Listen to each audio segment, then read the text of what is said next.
que, chers élèves, là maintenant nous allons parler de la suite de notre leçon, la notion des angles complémentaires et supplémentaires. Maintenant là, on va un peu rappeler les lois qu'on a dictées ici dans cette leçon. On a dit qu'on a deux lois. La première loi, on l'a qualifiée de la loi du plan. On a dit tout simplement que le rayon réfléchi appartient au plan d'incidence. Et la deuxième loi, on a dit que les angles d'incidence et de réflexion sont isométriques. Ça veut dire qu'ils ont la même mesure. Ça, ce sont les deux lois. Maintenant ici, nous allons parler de la notion des angles complémentaires. Donc, notion des angles complémentaires. Des angles complémentaires.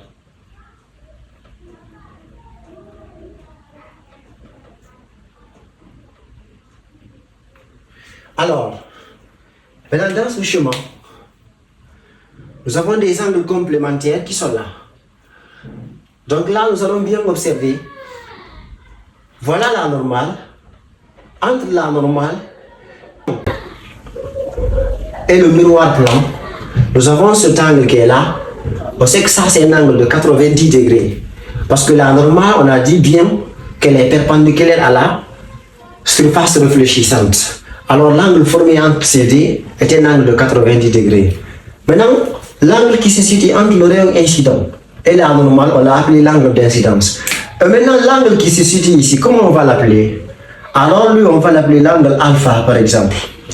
Maintenant, si entre la normale et la surface, c'est un angle de 90 degrés, alors voilà, on a les deux angles I et alpha qui forment cet angle, ce grand angle de 90 degrés. Alors, ça veut dire que lorsqu'on additionne les deux, la somme donne 90 degrés. Alors là, nous allons dire que les angles I et alpha sont des angles complémentaires. On retient bien que deux angles sont complémentaires lorsque la somme de leurs mesures donne 90 degrés. Alors là, on retient que l'angle d'incidence I, qui est situé entre le rayon incident et la normale, plus l'angle alpha, qui est situé entre le rayon incident et le miroir plan, donc la somme de ces deux est égale à 90 degrés. Alors les angles I et alpha sont des angles complémentaires. Ça veut dire maintenant, lorsqu'on vous demande de donner la valeur de l'angle formé entre la surface et le rayon incident, alors la valeur de cet angle est égale à quoi? C'est 90 degrés moins l'angle d'incidence I. Alors voilà, c'est comme ça on trouve l'angle formé entre le rayon incident et le miroir plan. Alors, maintenant on va revenir de l'autre côté encore. C'est la même chose. On voit entre la normale et la même surface, cet angle qui est là, c'est un angle de 90 degrés. Maintenant on a déjà un angle entre la normale et le rayon réfléchi. Alors ce qui nous manque, c'est indiquer à quoi est égal à cet angle-là. Donc cet angle, on va l'appeler bêta. Maintenant, ça veut dire que la somme de R et de bêta est égale à 90 degrés. Alors là, on va dire l'angle de réflexion R plus l'angle bêta situé entre le rayon réfléchi et la R et le miroir plan. Donc la somme de ces deux angles est égale à 90 degrés. Alors les angles R et bêta sont des angles complémentaires. Alors voilà, c'est ce qu'on appelle les angles complémentaires. Ça veut dire lorsqu'on vous demande de trouver la valeur de l'angle bêta ou encore l'angle formé entre le miroir plan et le rayon réfléchi, donc cet angle on l'obtient en disant c'est 90 degrés moins l'angle de réflexion R. Alors voilà, c'est comme ça on trouve cet angle. Maintenant on retient bien, dans certains exercices ou dans certains documents ou encore avec d'autres professeurs, l'angle de réflexion, au lieu qu'on le note comme ça, vous allez voir certains qui le notent comme I', donc comme ça. Alors lorsque vous voyez ça, ne soyez pas surpris. On peut le noter R, on peut le noter aussi comme ça.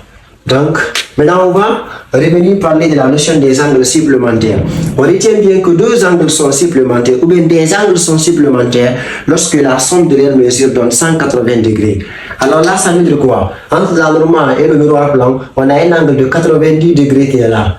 Maintenant, entre la normale et ce miroir plan de l'autre côté aussi, on a un angle de 90 degrés. Alors lorsqu'on met 90 plus 90, ça fait 180 degrés. Alors là, on va dire l'angle I plus l'angle de réflexion R, maintenant plus l'angle alpha qui est là, plus l'angle bêta qui est de l'autre côté. Donc cette somme donne combien? 180 degrés. Alors ces angles I, R, alpha et bêta sont appelés des angles supplémentaires. Alors tout angle qu'on vous demandera de trouver ici, il faut tirer dans cette formule. On peut vous demander par exemple de trouver l'angle alpha, sachant que vous connaissez tous ces angles-là. Donc on dira tout simplement l'angle alpha est égal à 180 degrés moins l'angle I moins l'angle R moins l'angle bêta. Ou bien encore on peut factoriser par le moins, donc c'est moins facteur de I plus l'angle R plus l'angle bêta. Alors c'est comme ça on calcule l'angle alpha. Encore si c'est bêta qu'on demande, alors on dira l'angle bêta est égal à 180 degrés moins l'angle I moins l'angle R moins l'angle alpha. Donc on peut dire moins facteur l'angle I plus l'angle R plus l'angle alpha. Alors voilà pour tout angle qu'on demandera ici. On peut procéder comme ça. Alors voilà. Merci beaucoup. N'oubliez pas d'aller vous abonner sur ma page TikTok, YouTube. Encore intégrer mes groupes WhatsApp et Telegram.